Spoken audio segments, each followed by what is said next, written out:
CCN news एक पाऊल महाराष्ट्रासाठी।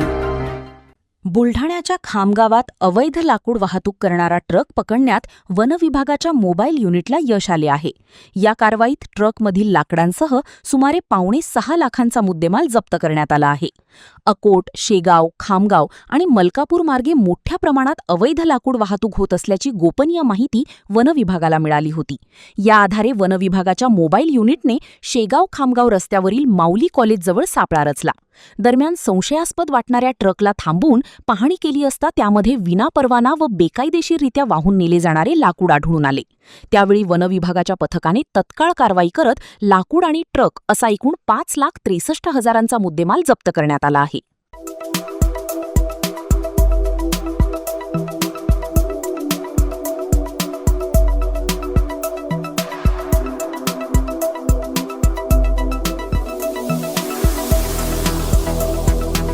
तसेच आपल्या भागातील महत्त्वाच्या बातम्या पाहण्यासाठी CCN न्यूज डेस्क चॅनलला सबस्क्राइब करा आणि बेल आयकॉन प्रेस करा।